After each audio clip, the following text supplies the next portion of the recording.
नमस्कार प्यारे साथियों, मित्रों, आप सबका स्वागत है इस संस्कृत गुरु नामक यूट्यूब चैनल पर। मैं सुनील ताड़ा आज आपको इस चैनल के माध्यम से संस्कृत के एक विशिष्ट प्रकरण उपसर्ग के बारे में अध्ययन करूंगा, जो संस्कृत में भी प्रयुक्त होता है और हिंदी में भी प्रयुक्त होता है। एक नंबर का क्वेश्चन भी हर प्रतियोगी परीक्षाओं में, जिनमें हिंदी और संस्कृत से सम्मिलित प्रश्न आते हैं, उनमें एक नंबर का क्वेश्चन इनमें पूछा जाता है। और कक्षा 6 से लगा करके जितनी भी हम व्याकरण के दृष्टिकोण से जब तक पढ़ाई करें तब तक भी यह उपसर्ग का प्रकरण हमारे लिए उपयोगी और लाभकारी है। उपसर्ग क्या होता है, तो सबसे पहले हम देखें उपसर्ग क्या होता है। यह नाम है उपसर्ग। अब इनमें भी हम टुकड़ा करें तो इनका क्या दो अलग अलग उप धन सर्ग पास में है जो। अब उपसर्ग क्या होता है? उपसर्ग वह शब्दांश है जो किसी भी शब्द के आगे जुड़कर के उनके अर्थ में क्या कर देते हैं, परिवर्तन या विकार उत्पन्न कर देते हैं, वही कहलाते हैं उपसर्ग, यानी परिभाषा।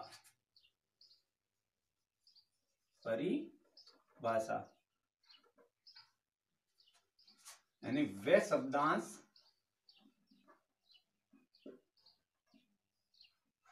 जो किसी भी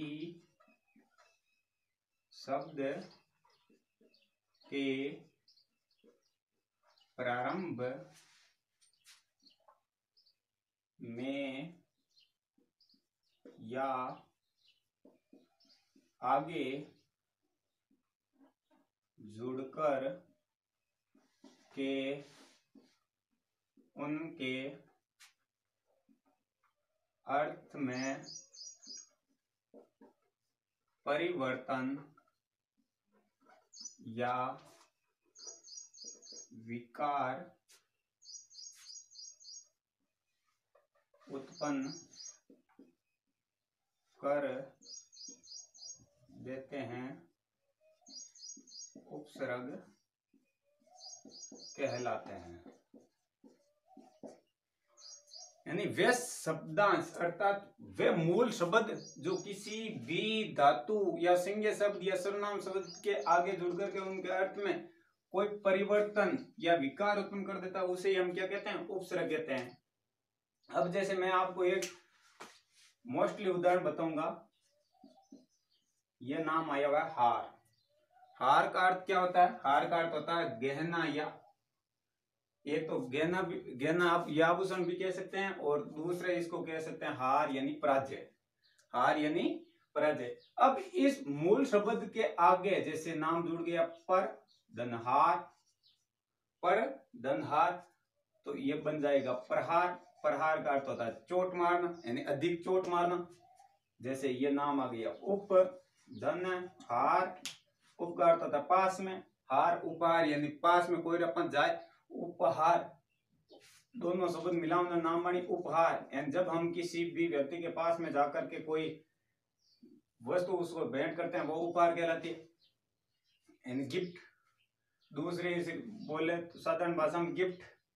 अब आगे जैसे इस प्रकार के कोई भी जैसे नाम आ गया धन हार विहार। विहार का तो याद रखें उद्यान या बगीचा। यानी कोई भी वे शब्दांश जो किसी भी शब्द के आगे जुड़कर अर्थात प्रारंभ में लग करके उसके अर्थ में क्या कर देते हैं, परिवर्तन या विकार उत्पन्न कर देते हैं, उसे हम क्या कहते हैं, उपसर्ग कहते हैं। अब यह नाम आया हुआ है हार।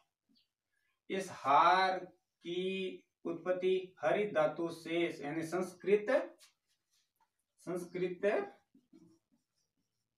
की हरित धातु से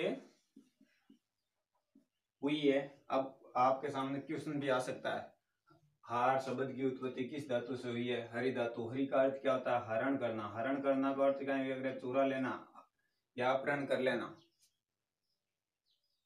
यहां तक मुझे लगता है आपको समझ में आ गया होगा। अब हम इसके बारे में एक सामान्य जानकारी प्राप्त करें तो जैसे संस्कृत में एक क्वेश्चन सीधा ही बनता है कि संस्कृत में कुल उपसर्ग कितने होते हैं, तो कुल उपसर्ग होते हैं आपके 22 उपसर्ग होते हैं। आपके सामने क्वेश्चन आता है संस्कृत भाषा या कति उपसर्ग संधि, तो आपके सामने इस प्रकार का ऑप्शन आएगा द्वाविसंति, द्वाविसंति। ये भी याद रखने योग्य है। अब 22 उपसर्ग होते हैं। अब हमें मूल रूप से मौखिक रूप से जानकारी के बारे में क्या याद रखना है, जैसे उपसर्ग, उपसर्ग का अर्थ, तो अर्थ का तो कोई क्वेश्चन बनता ही नहीं है, आपको शब्द पूछा जाएगा। जैसे इस प्रकार का प्रहार जैसा शब्द पूछ लिया कि प्रहार में मूल शब्द कौन सा है, पर। प्रहार शब्द का यानी उपसर्ग गम पर्तगम किम अस्ति, या शब्दम मूल शब्दम किम अस्ति, प्रहार शब्दम मूल शब्दम किम अस्ति। तो मूल शब्द क्या है, हार है। हार में कौन सी धातु है, हरि। हरि का अर्थ क्या होता है, हरण करना। आगे हम देखें तो इसी प्रकार से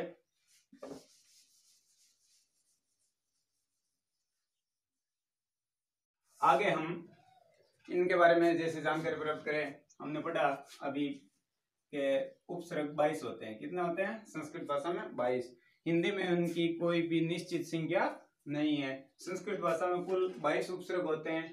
तो अब हम इनके बारे में विस्तार से ज्ञान प्राप्त करें।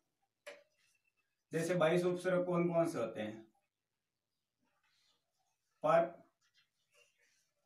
परा, परि, प्रति, उप, अनु,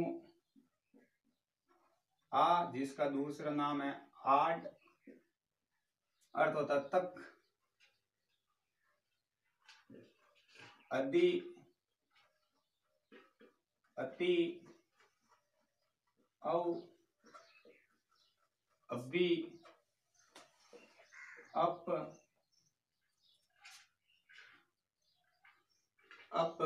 उत, उद। यह उद का प्रयोग ज्यादातर हिंदी भाषा में मिलता है। हिंदी भाषा के उपसर्गों में संस्कृत में नहीं मिलता है। संस्कृत में मूल रूप से शब्द चलता है, वो चलता है उत्ति। जैसे उत्कर्ष में आपको दे दिया उत प्लस कर्ष, उत्कर्ष। अब आपको उत, उद, सु है, सम है, वी है, नी है, निर है, निस है, दूर है, दूस है,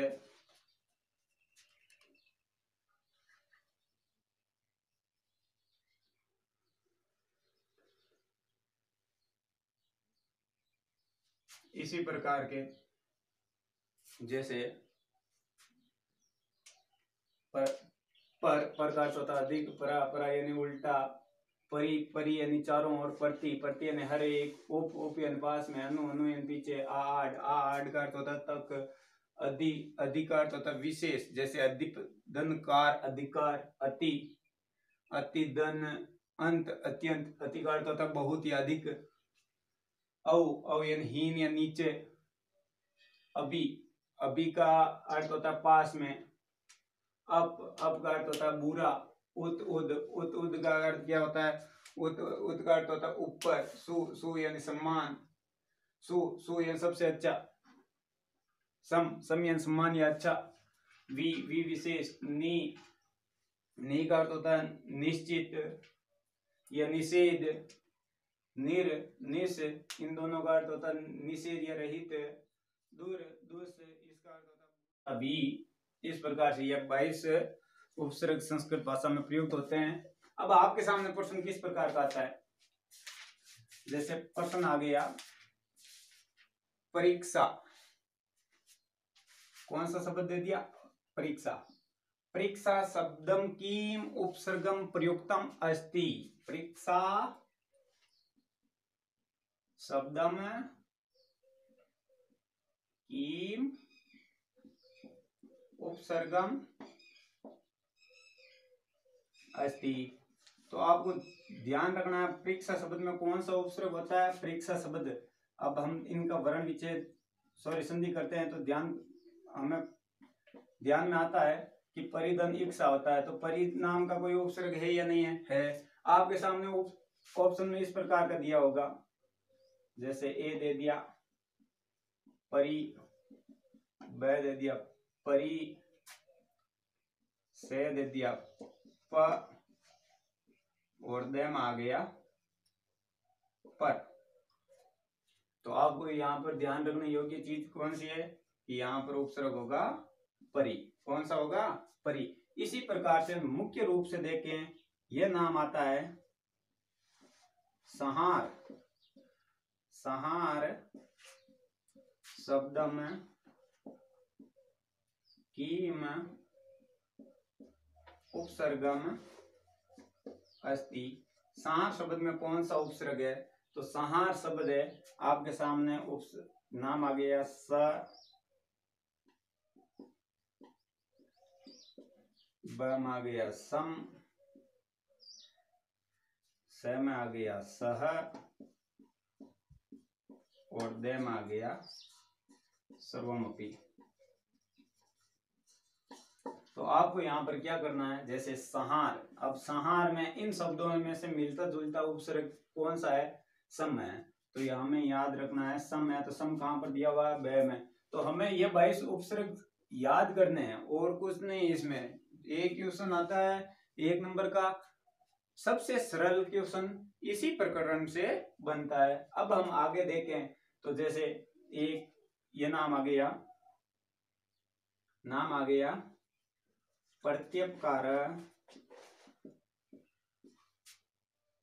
शब्दम कीम उपसर्गम। क्वेश्चन आ गया प्रत्यपकारम शब्दम कीम उपसर्गम। आपके सामने ए आ गया, पर, ब आ गया, प्रत्यय, से आ गया, प्रति, द आ गया, सर्वमपि। तो यहाँ पर आपको क्या करना है, आप देखो इसमें पर, प्रत्यय, प्रति, अब इनमें से उपसर्ग में कौन मिल रहा है? ये पर भी मिल रहा है, प्रति भी मिल रहा है। अब इनकी हमें संधि कर रहे हैं तो पता चलता है हमें, जैसे प्रत्यपकार शब्द है, प्रत्यपकार शब्द की हम संधि करते हैं तो हमें पता चलता है, जैसे प्रति धन अपकार, प्रति धन अपकार बराबर मिलकर के क्या बनता है? प्रत्यपकार। तो उपसर्ग कौन सा होता है? उपसर्ग किसी भी शब्द के आगे लगने वाला, अर्थात प्रारंभ में जुड़ने वाला। अर्थात उपसर्ग को कहीं कहीं पर अवयव के रूप में दिया जाता है, लेकिन अवयव और उपसर्ग ये दोनों शब्द समानार्थी दिख रहे हैं, लेकिन अंतर इनमें एक है, ये धातु से पहले लगते हैं, धातु से पहले प्रयोग होता है। और इनका प्रयोग स्वतंत्र रूप से होता है। ये तीनों लिंगों में हमेशा ही समान चलते हैं, विभक्तियों में हमेशा ही समान चलते हैं। अर्थात जो तीनों लिंगों में, विभक्तियों में और वचनों में हमेशा एक जैसे ही चलते हैं, वे कौन कहलाते हैं? अव्यय कहलाते हैं। अव्यय को भी हिंदी की भाषा में जैसे ए विकारी शब्द कहा गया, तो ये याद रखना योग्य है। इनका एक एक अध्ययन करते हैं तो हमें पता चलता है। जैसे नाम दे दिया आपके सामने परदनहारम, आप नाम मिला करके क्या बनाओगे? परहारम। आपके सामने इस प्रकार का नाम होगा, परहारम है, परहारम में कौन सा उपसर्ग होगा? तो पर होगा। इस प्रकार का आपके सामने धातु से भी आ सकता है, परदनहरति, परदनहरे। अब इसका नाम सही बनता है हरे, हरे का अर्थ होता है हरण करना, तो इसमें रूप क्या चलता है? रूप चलता है हर, तो परदनहरति, हर का हरति, परहरति। ये हमें याद रखना है और कुछ नहीं। कोई भी शब्द दे दे, जैसे नाम दे दिया उप धन कुलम, उपधन कुलम, शब्द मिलकर क्या बनेगा? उपकुलम। अब उपकुलम में कौन सा उपसर्ग है? उपकुलम में आपके उपसर्ग कौन सा है? उपकुलम में उपसर्ग है उप। आपके सामने नाम आ गया अनुधन गस्ती, अनुधन अनुगस्ती। इस नाम को मिलाकर बनाएंगे, नाम क्या मिलकर बनेगा? अनुगस्ती। क्या मिलकर बनेगा? इस गस्ती की जगह कहीं पर गम भी दिया हो सकता है, सिद्ध धातु और उपसर्ग, यानी उपसर्ग। सिद्ध बात याद रखे हमें क्या, कि किसी भी शब्द के पहले लगने वाला क्या होता है? उपसर्ग होता है। जैसे नी, धन, ल मिलाकर बनाएं तो क्या मिलकर बनेगा? नीले। क्या मिलकर बनेगा? नीले। परा, धन, जय मिलाकर बनाएंगे, क्या मिलकर बनेगा? पराजय। वी धन, जय मिलाकर बनाएंगे, क्या मिलकर बनेगा? विजय। अब आपके सामने एक इस प्रकार का क्वेश्चन बनता है कि जय धातु से पहले पराजय शब्द है, पराजय शब्द में कौन सा उपसर्ग परा की जगह लगाया जाए ताकि उनका अर्थ विपरीत हो जाए, यानी विलोम हो जाए? तो पराजय का अर्थ होता हार, विजय का अर्थ होता जीत, तो कौन सा उपसर्ग लगेगा? वी का अर्थ क्या था? विशेष, यानी विजय है जो क्या होती है? विशेष होती है। पराजय यानी उल्टा अर्थात तिरस्कार। कोई किसी भी व्यक्ति की हार हुई हो तो हम उसे क्या कहते हैं? पराजय कहते हैं। क्या कहते हैं? पराजय। ये याद रखना है आपको। अगला जैसे नाम आ गया आ धन हार, आ धन हार, हारम का क्या नाम मिलकर बनेगा? आहारम। आहारम का अर्थ क्या होता? भोजन। अभी इसी प्रकार से विधन हार, विहार, परधन हारम, परहारम, उपधन हारम, उपहारम, अनुधन हारम, अनुहारम, यानी कोई भी शब्द मिला हो, लेकिन आपको उपसर्ग में एक ही चीज याद रखनी है, उपसर्ग किसी भी शब्द के क्या लगता है? पहले। यानी इसमें ज्यादा समय नहीं गवाते ही हमें वो, यानी 22 उपसर्ग जो मैंने आपको बताया उसका स्क्रीनशॉट लेकर के आप उन 22 उपसर्गों को याद रख लेना। 22 उपसर्गों को याद रखने के बाद में भी हमें किसी भी प्रकार के क्वेश्चन में पता चल सकता है कि वहां पर कौन सा उपसर्ग है या कौन सा नहीं। एक विशेष तौर से उदाहरण और बता देता हूं, जैसे ये नाम आ गया निर्जनम। क्या नाम है? निर्जनम। अब इसमें उपसर्ग कौन सा होगा? निर प्लस जन्म। अब यहां पर एक विशेष तौर से याद रखने योग्य क्या चीज है कि आपको संधि पूछी जाए तो संधि करेंगे नीर धन जन्म, यानी विसर्ग का रह होता है रुत्व में, लेकिन उपसर्ग पूछा जाए नीर न होकर के क्या होगा? नीर होगा। नीर न होकर के क्या होगा? नीर। एक जैसे इस प्रकार का ये और बता देता हूं, ये नाम आ गया दोष चरित्रम। अब आपको इसमें उपसर्ग पूछा जाएगा दुष्चरित्रम, शब्दम, कीम, उपसर्गम अस्ति। दुष्चरित्रम शब्द में कौन सा उपसर्ग है? तो आपको दुष्कार मैंने दूर और दुष्कार आपको बताया, अभी क्या बताया? बुरा या कठिन। क्या बताया? बुरा या कठिन। अब हमें यहाँ पर विशेष तौर से एक चीज याद रखनी योग्य है, वो चीज कौन सी है कि दुष्चरित्रम में आपके सामने ऑप्शन में इस प्रकार का आ जाएगा दुष् बैम आ जाएगा, दूर दू है सेम आ जाएगा, दुष् देम आ जाएगा दुष्। अब आपको उपसर्ग पूछा है, क्या पूछा है यहाँ पर? उपसर्ग। तो दुष्चरित्रम। अब हम उपसर्ग को 22 लिखे, उनमें से देखो ये दुष् है या ये है, तो ये है तो यहाँ पर करना है आपको दे। क्या करना है? दे। तो धन्यवाद मित्रों, आप आज के लिए इतना ही। उपसर्ग का यह प्रकरण यही पूर्ण होता है, और इनमें कहीं पर भी सुधार की आवश्यकता हो तो आप कमेंट करके जरूर बताएं, और वीडियो अच्छा लगे लाइक करना, शेयर करना, सब्सक्राइब करना न भूलें। धन्यवाद मित्रों।